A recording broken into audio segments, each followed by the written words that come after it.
బొబ్బు బొబ్బు బొబ్బు బొబ్బు బొబ్బు బొబ్బు బొబ్బు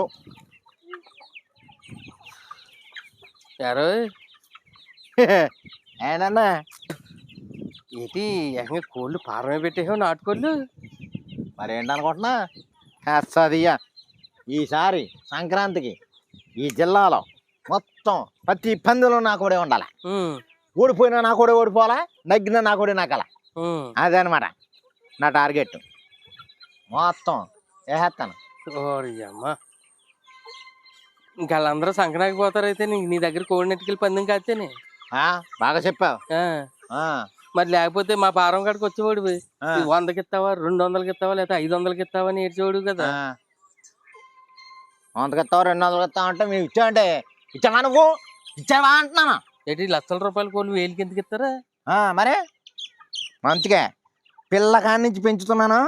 అస్సదియ్యా ఎగిరిందంటే మాత్రం తొడ తొడ మెడ అన్ని దా బొబ్బ బొబ్బ బొబ్బ బొబ్బ బొబ్బ బొబ్బ. చూసావా ఎలాంటి జాతి కోళ్ళు వచ్చినాయా? ఒరే ఇలాంటి ఊర కోళ్ళు కాదు, జాతి కోళ్ళు పంచాలరా. ఏ జాతి? ఈ పిల్ల ఎంత ఉంటుందో చెప్పురా. ఈ పిల్ల ఎంత ఉంది? డబ్బులు ఎంత ఉంటుందో చెప్పు. డబ్బులా ఇప్పుడు ఎందుకు ఉంటాయి? ఎదిగిన తర్వాత ఉంటది. ఇప్పుడు ఎంత ఉంటుందో చెప్పు. ఇప్పుడు ఎంత ఉంటది కదా, ఎదిగిన తర్వాత ఉంటదా? ఇప్పుడు ఎంత ఉంటుందో చెప్పురా. నాకు తెల్దా తెల్దా తెల్దా. అదే నా దగ్గర అయితే అంత పిల్ల ఉన్నదంటే జాతి కోడి అయితే 30,000 ఉంటుంది. నువ్వు ఎక్కువ రేట్ చేసేసి అమ్మేస్తున్నావు నువ్వు. మరి వాళ్ళు తీసుకున్న వాళ్ళు ఏమి ఎర్రి పప్పలేం కాదు. ఎర్రి పప్పలు కాబట్టి తీసుకున్నారు. నేనైతే తెచ్చతే 3,000 రూపాయలు కన్నా ఇచ్చేస్తాను. 3 రూపాయలకి 3,000. మరి వాటిని ఊరకోళ్ళు అంటారు. ఊరకోళ్ళు కాదు, ఊరుకోళ్ళు.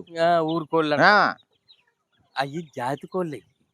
జాతే ఇది జాతే. ఏది? కోడి జాతే. ఇది కూడా దొడ్లంపడే తిరిగియా కోడి జాతి కదండి. కోడి జాతే మరి. అది కోడి ఇది కోడి. మరి దానికి నాణ్యత ఉంటదా? నీ దగ్గర కోళ్ళు ఉన్నాయని చెప్పేసి నీ దగ్గర కొనలేదని చెప్పేసి మళ్ళీ నా దగ్గరకు వచ్చిన తర్వాత నా కోళ్ళు కనుక ఏమన్నా అన్నామంటే బాగా చెప్తున్నాను. నీ కోళ్ళ గురించి నీ కోళ్ళు చూసుకో, నా కోళ్ళ గురించి మాట్లాడక. మరి ఎలా నా కోళ్ళు తిట్టి కొట్టేస్తున్నావు? వెళ్ళిపా పని చూస్తా. సరే ప్రతి ఓడు నా కోళ్ళ గురించి మాట్లాడమే.